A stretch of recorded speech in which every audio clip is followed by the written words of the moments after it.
Selamat pagi, siang, sore, dan malam.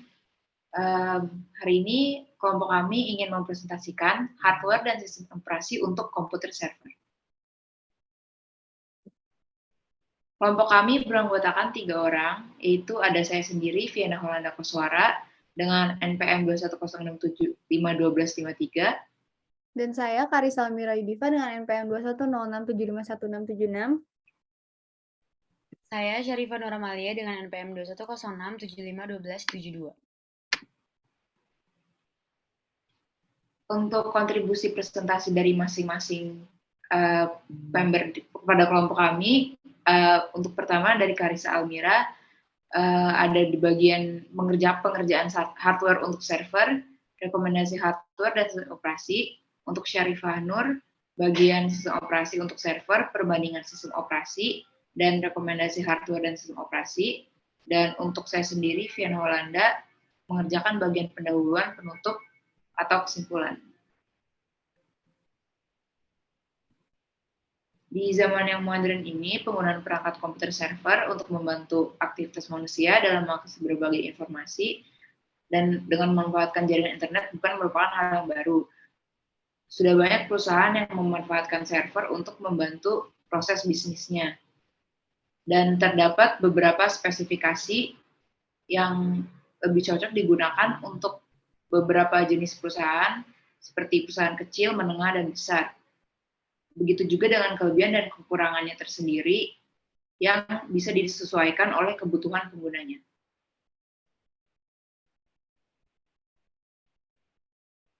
Berikut adalah beberapa fungsi dari sebuah server. Pertama, menyediakan berbagai resource untuk klien, melayani request dari komputer klien, dapat mengatur hak akses level pada jaringan, menyimpan file milik klien, serta bertanggung jawab dalam konfigurasi data.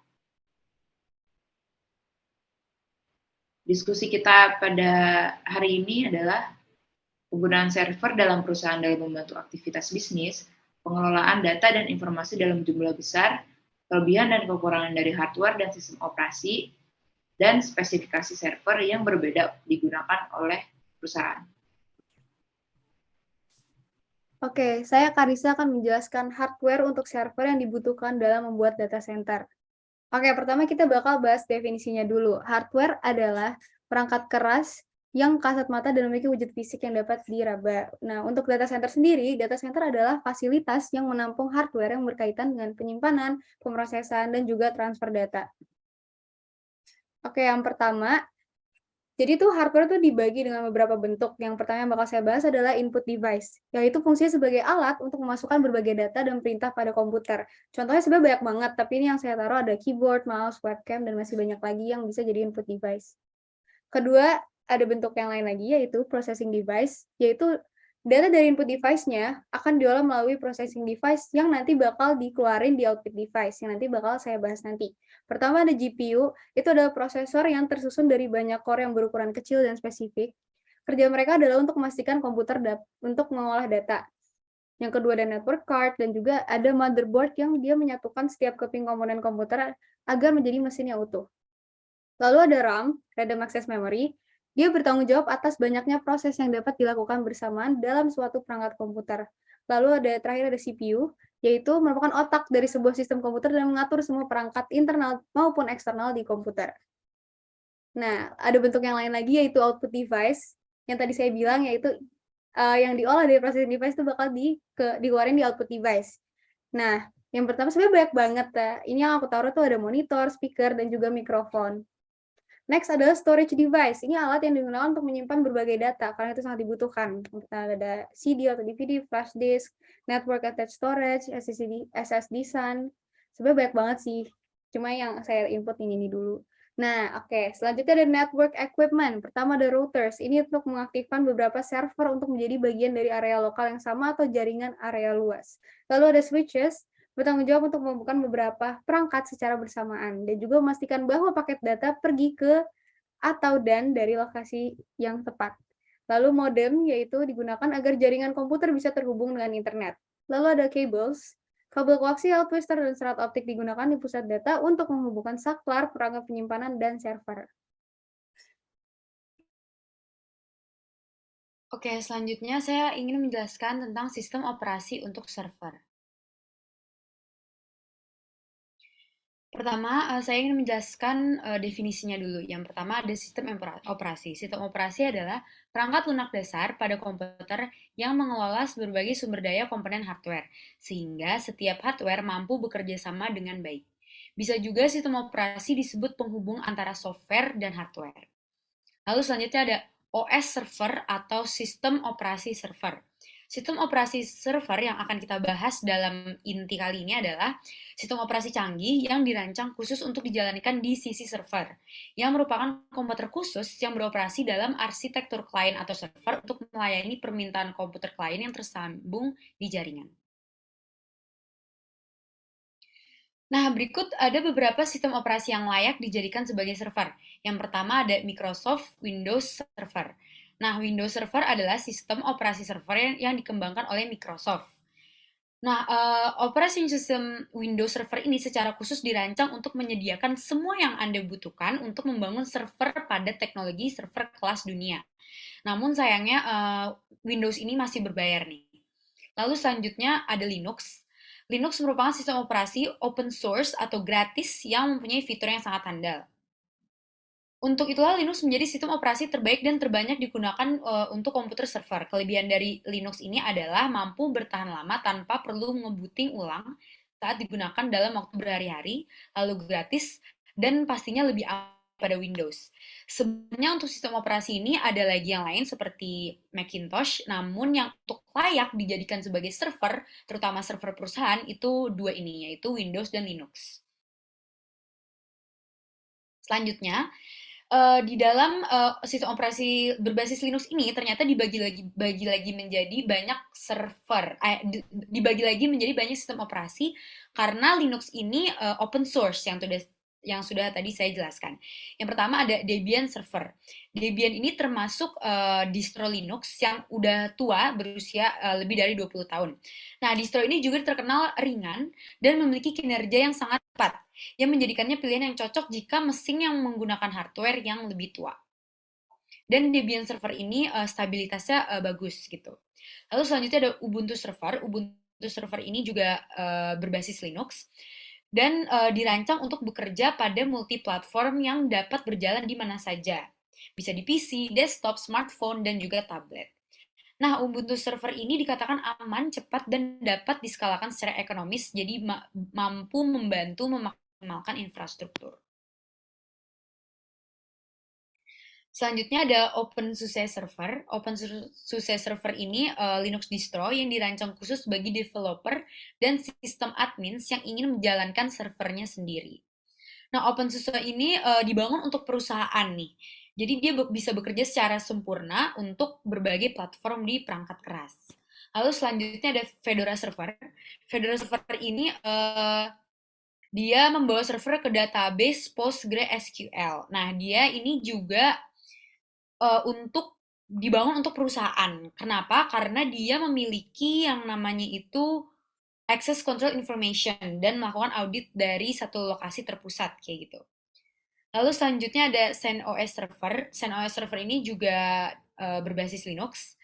Nah, dia berupaya menyediakan platform komputasi gratis berkelas perusahaan dan didukung oleh komunitas yang banyak nih. Lalu CentOS ini memiliki repositori yang berisi software yang sudah diuji, sehingga lebih aman dan stabil untuk sistem production.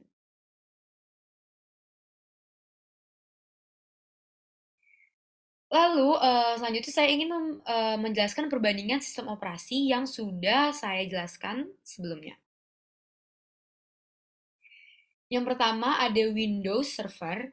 Ini ada beberapa kelebihan dan kurangan. Contohnya Windows ini lebih user friendly dan lebih kompatibel atau bisa bekerja sama dengan banyak hardware dan software. Lalu dia bisa menjalankan lebih dari satu file. Terus dia menawarkan manajemen virtual memory, grafik GUI dan macam-macam. Tapi kekurangannya dia tidak terlalu aman, keamanan sistemnya lemah.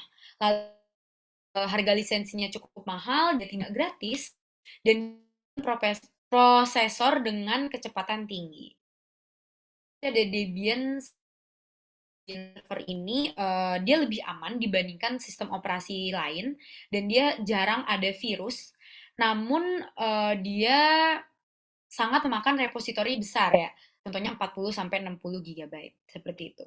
Lalu Debian kelebihannya juga seperti yang bisa dibaca, dia selalu update, dia program berbasis APT yang canggih, dia bisa diinstal dengan sistem operasi lain, jadi kita tidak perlu mendelete sistem operasi yang sudah ada, tapi kita bisa langsung install aja walaupun kita punya sistem operasi yang lain kayak gitu. Terus dia juga perangkat lunaknya atau software itu gratis gitu dan dia lebih stabil. Debian or Linux ini lebih stabil daripada Windows. Next. Untuk Ubuntu server dia juga aman, tahan virus. Lalu freeware yaitu softwarenya bisa bersifat free ya, tidak ada tuntunan hak cipta. Dan dia akses datanya full perlindungan dari pengguna. Namun dia tidak user friendly nih, jadi susah kalau dipakai oleh orang yang belum mengerti tentang di bidang IT gitu. Selanjutnya ada OpenSUSE, dia juga sama bebas virus. Dia software yang disediakan sangat banyak dan dia selalu update juga dan dia pustakanya lengkap.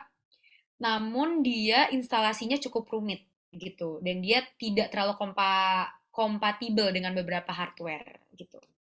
Lalu selanjutnya ada Fedora Server. Fedora Server ini dia sistem keamanannya lebih baik daripada Ubuntu dan Debian karena dia memiliki shell Linux. Dia tidak mudah terserang virus dan dia memiliki LibreOffice, yaitu LibreOffice itu kayak software yang siap digunakan untuk perkantoran seperti audit gitu-gitu. Namun dia kurang stabil. Dia OpenSUSE lebih stabil daripada Fedora gitu. Fedora stabil namun tidak sestabil itu gitu. Selanjutnya yang terakhir ada CentOS Server. CentOS Server ini kompatibel dengan RHEL, kinerjanya lebih gesit, dia hemat resource, dia software banyak, dia gratis, dan dia juga sangat aman karena ada shell Linux, namun dia sangat bergantung dengan RHEL. Jadi semua kelemahan yang ada di RHEL akan dimiliki oleh CentOS Server ini. Gitu.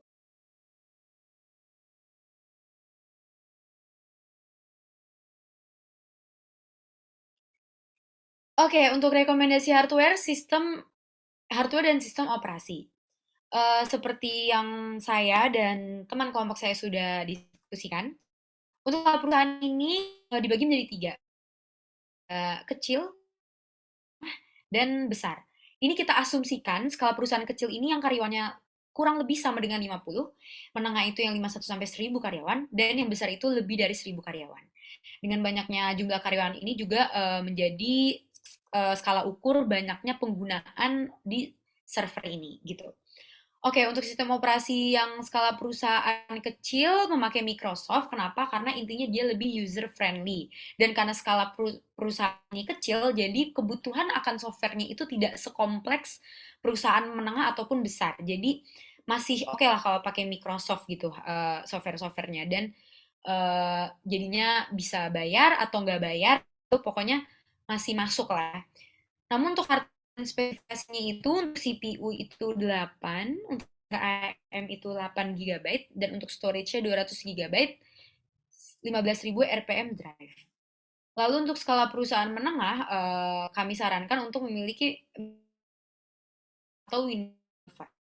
Ini dibagi menjadi dua, kenapa? Untuk yang Fedora Server, jika perusahaannya itu memiliki keahlian di bidang IT ya, ada isinya, bisa memakai Fedora Server karena dia lebih aman karena adanya shell Linux dan dia memiliki LibreOffice. Jadi dapat menangani kebutuhan komputasi yang berbasis kantor gitu. Sedangkan kalau misalkan yang tidak ada keahlian bidang IT di perusahaan tersebut bisa memakai Windows Server juga karena masih seperti itu. Selanjutnya besar karyawan, di skala perusahaan besar itu kita menyarankan di sistem operasi CentOS Server karena dia sangat aman karena ada shell Linux dan dia sangat hemat resource dan dia banyak softwarenya dan di kinerjanya juga sangat cepat. Jadi sangat dibutuhkan di perusahaan besar dan asumsinya perusahaan besar pasti memiliki karyawan yang memiliki keahlian di bidang IT seperti itu. Oke, jadi untuk hardware dan spesifikasi sesuai skala perusahaannya itu semakin besar karyawannya, maka storage yang dibutuhkan akan semakin besar juga. Seperti untuk CPU-nya 8, RAM-nya 8 GB, storage-nya 200 GB dan 15.000 RPM drive untuk yang kecil. Nah, untuk yang menengah of course bakal lebih besar lagi, yaitu CPU-nya 24, RAM-nya 16 GB, storage-nya 300 GB dan juga 15.000 RPM drive. Dan untuk besarnya CPU juga sama 24, RAM-nya 32 GB dan untuk storage-nya 600 GB dan juga 15.000 RPM drive. Baik, untuk kesimpulan pada bahasan kita hari ini adalah kita sebagai manusia sadar akan adanya sistem operasi dan hardware yang mempunyai spesifikasi yang berbeda. Setiap sistem operasi dan hardware mempunyai kelebihan dan kekurangannya masing-masing. Maka dari itu kita telah menyesuaikan spesifikasi dan tipe apa saja yang cocok untuk perusahaan dengan skala yang berbeda sesuai dengan kebutuhan perusahaan itu sendiri. Terima kasih. Mungkin cukup sekian presentasi dari kelompok kita pada hari ini.